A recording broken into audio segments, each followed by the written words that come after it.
You are now listening to the Blastcast. I'm your host, just some guy named Jay.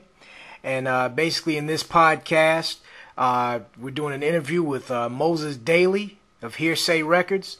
Moses Dailey is also the manager of Giant Blast featured artist Mr. Boom Boom Bang.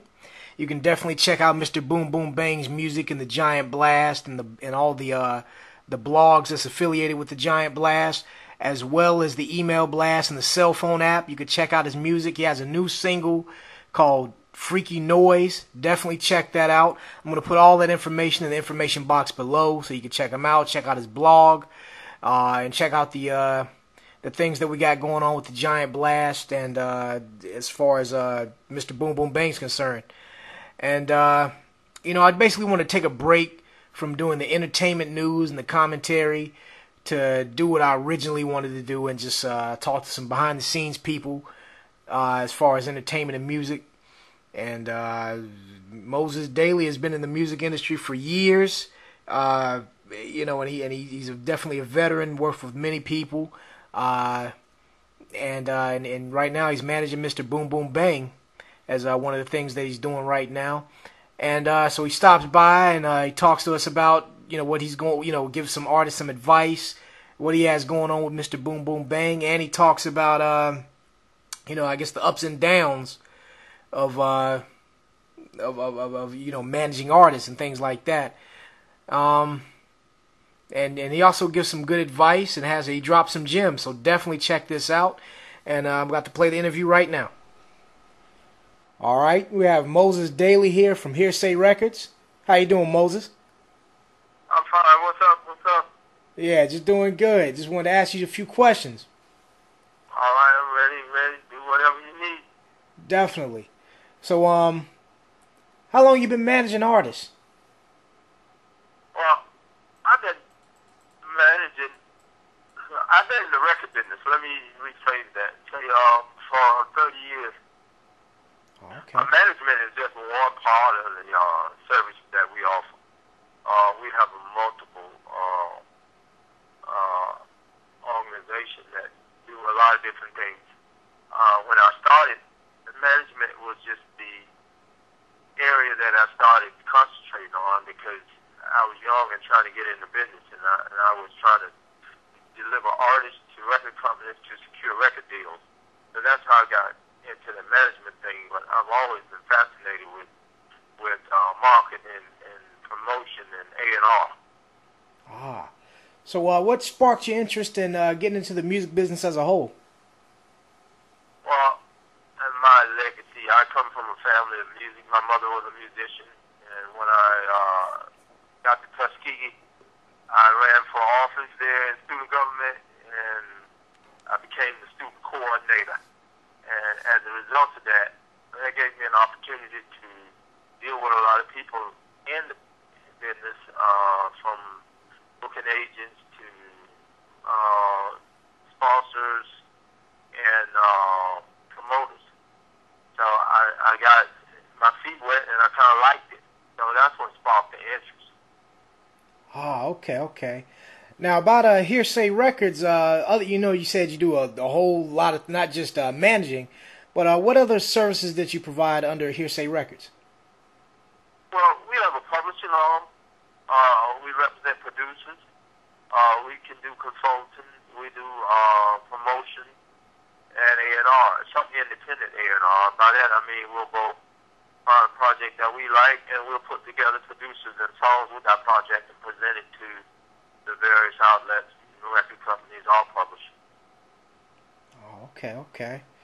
Now I know you manage Mr. Boom Boom Bang. He's also a Giant Blast featured artist. How long have you been handling Mr. Boom Boom Bang? Mr. Boom Boom Bang. Yeah. I've been working with this kid since he was, he was almost 19. He was 18 then, about 4 years now. He had entered a contest on B103 in Atlanta.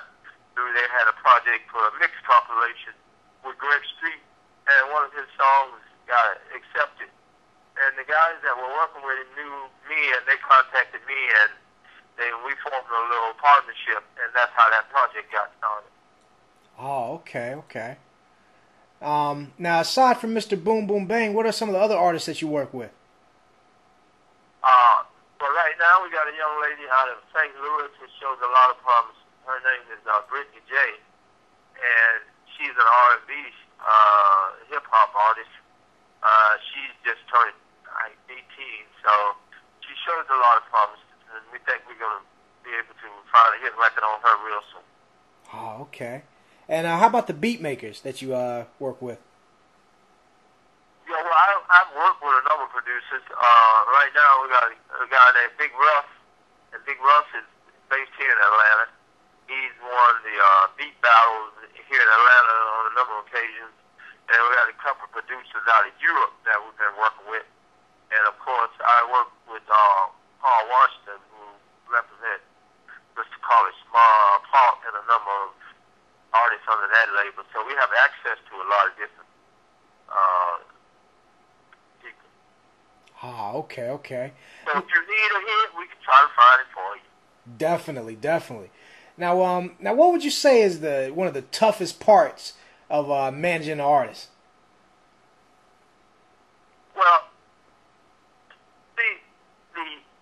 it's like anytime you're managing intellectual property or an individual, it's different from manufacturing a building a car, because you have assembly line, something break down, you go fix it. But when you deal with human beings, you got to deal with emotions, attitude, and you got to rely on them to do what they're supposed to do. There's just a lot of hidden factors there in dealing with people that you overlook, and it all come out when you start working with that person, believe me. So the toughest part is having to deal with the human aspect of it. And that is, you never know what you're going to get until you start working with it. So you got to vet the artists that do almost like the NFL and the NBA do, like psychological profiles on these people as best as you can to try to see. And then you study, and as you study, and it's almost like having a relationship or a marriage. You got to have the chemistry and the timing, and then you'll get a fit and it all click. But you got to have all those variables there working in harmony with each other. Otherwise, it just doesn't work. Oh, yeah. So for young artists, sometimes it takes longer. But for more established artists who've been through some things, they know what they want and they know where they're going. Oh, okay. Now, have you ever worked with an artist? Had you ever had to drop an artist basically just based on the human aspect of it, like an artist that was just very talented, but you just couldn't deal with the ego, or you just couldn't deal with how they kind of did things in their personal? Have you ever had to do that? Well, yeah, it happens a lot. Unfortunately, you see more people with talent that don't make it, and I can go down the list and name some that I've worked with that just couldn't get that personal stuff together, and it prohibited them from doing what they're supposed to do. The biggest problem is a lot of these artists now have this conception that they don't have to work. Nah. And you got to work harder now than the artists did back in the day, because there were different circumstances with the artists back in the day. One was you had to go on stage and you had to develop your show and your craft before you was heard or seen. But now a lot of these artists are able to be heard before they're seen. Therefore, a lot of the necessities and necessary things for development get overlooked or just ignored.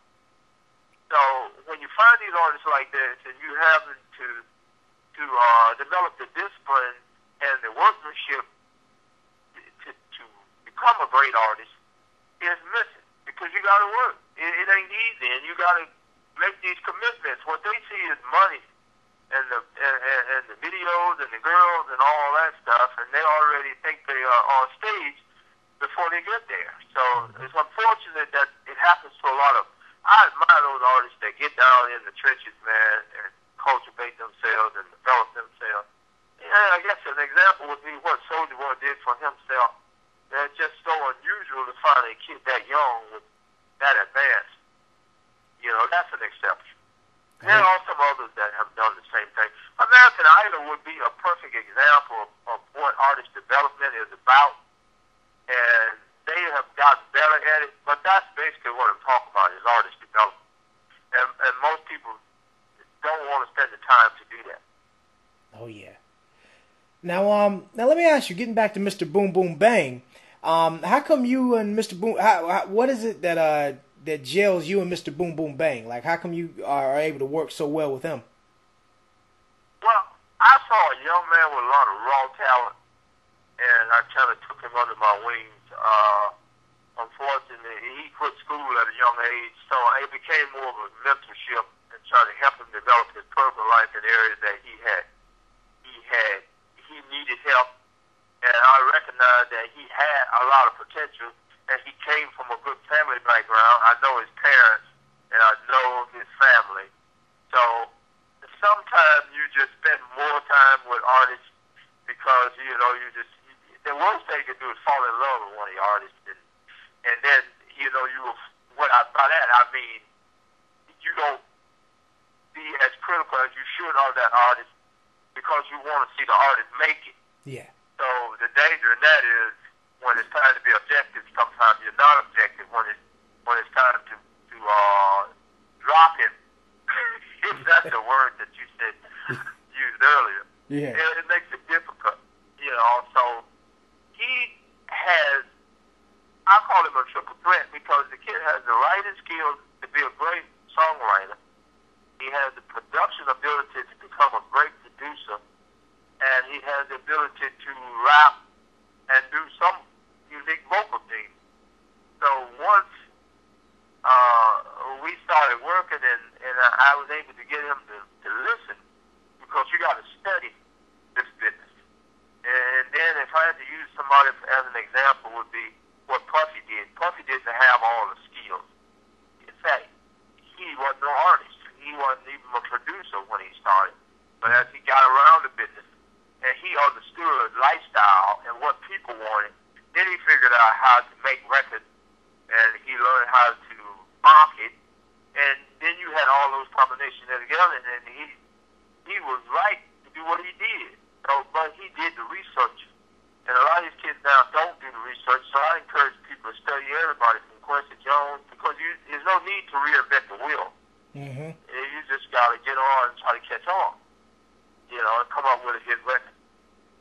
So, to get back to the question, I think he has the natural ability to become successful in this business. Oh yeah. Now, I know this question I'm about to ask right here may be a little off the record.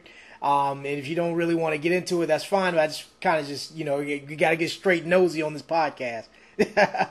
Now, what is the bulk of the revenue come from as far as like managing the artists and doing what you do?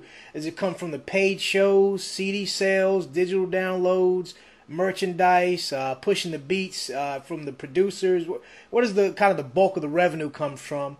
And also, what do you think is what makes the least amount of money too?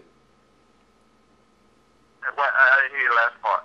And the other part, the follow-up to that is what makes the least amount of money? Okay. Well, initially, see, the manager acts as a bank, and he becomes like, you take a lot of risks with these artists. It's kind of like you're the record company until you get the artist to the point where they can finance themselves. You have to put that money out there, and it's a risk.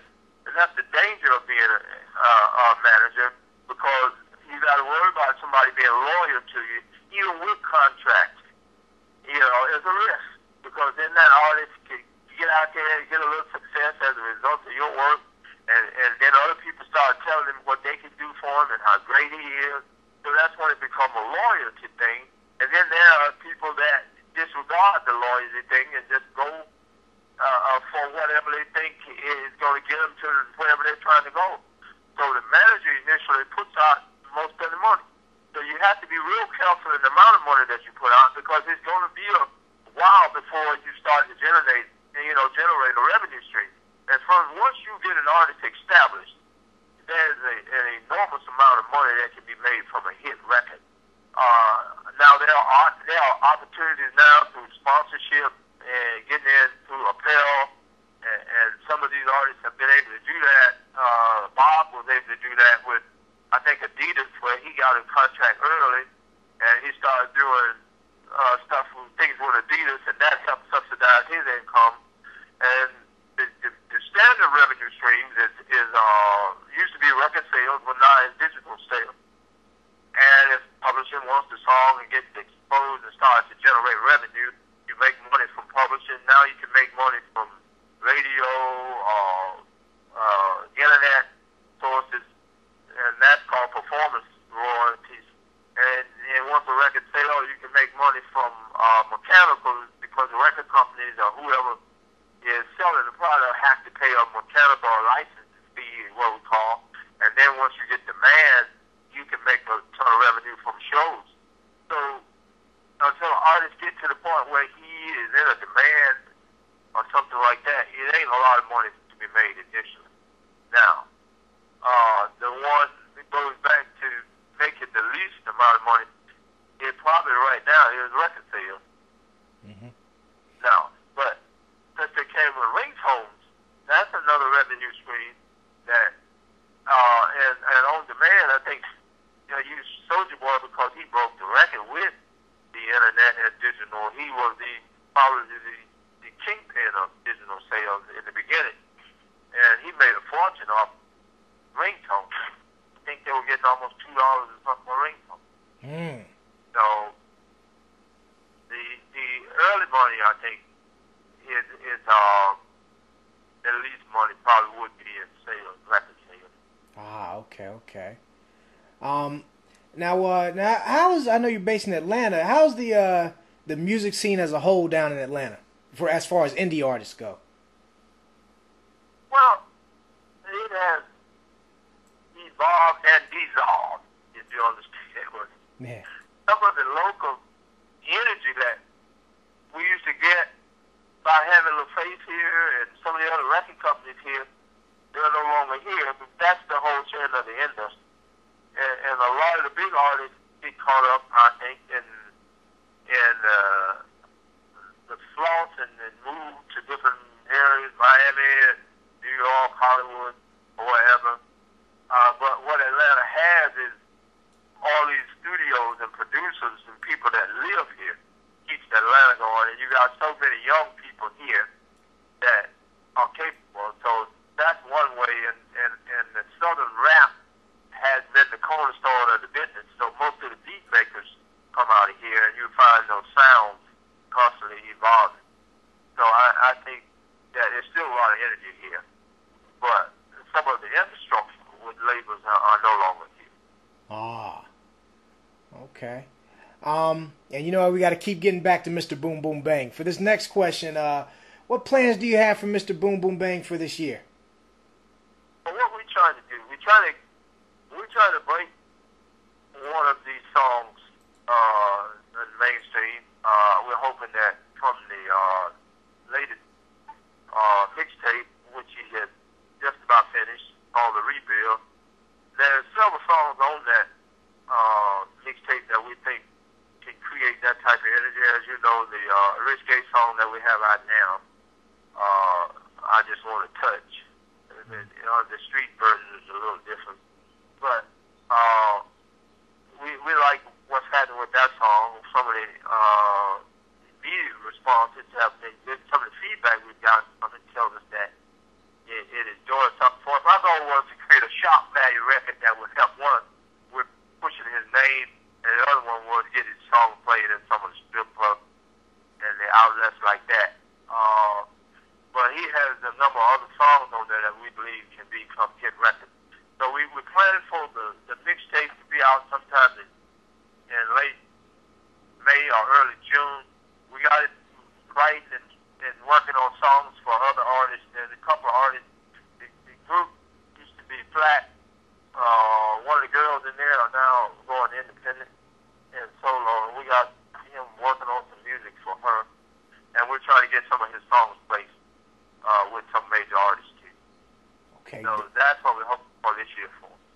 Definitely. Now, so far, what would you say for the biggest highlights of Mr. Boom Boom Bang's career so far? Four, if you could pick them.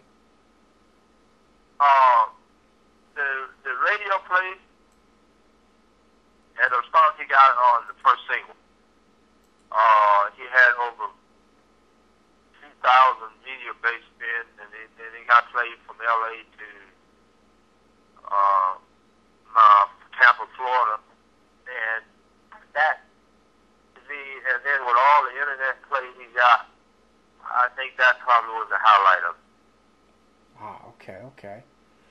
Now, as in your own career, what would you say some of your own highlights are? I worked with India.Irie initially, and Silk.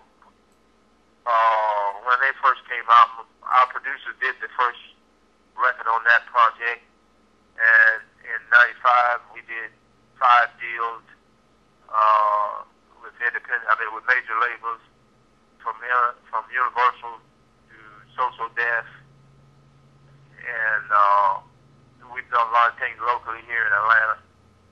So I would say the Silk record, which went to #1 and #2, we had 2 #1 records on that album. Okay. Now, Mr. Boom Boom Bang, he's Blast featured artist. Now, let me ask, what inspired you to reach out to us, to the Giant Blast, as far as extra promotion? Well, I see a lot of people that are doing web promotion and digital work, and I had worked with a lot of different people, but I just liked what you were doing. I respected your work. I thought you were up and coming, and you were persistent, and you were good at what you were doing. Oh yeah. Also, too, is there for any artist that's listening to this, is there any advice that you would like to give them? Just do your research, man. Preparation. You got to study and you got to do the research.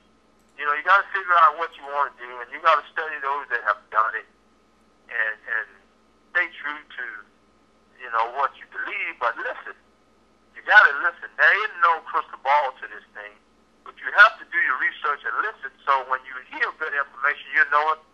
I almost use that word, but you know what it is. Mm-hmm. You know what I'm saying? Oh yeah. So that's the advice that I would give. Definitely.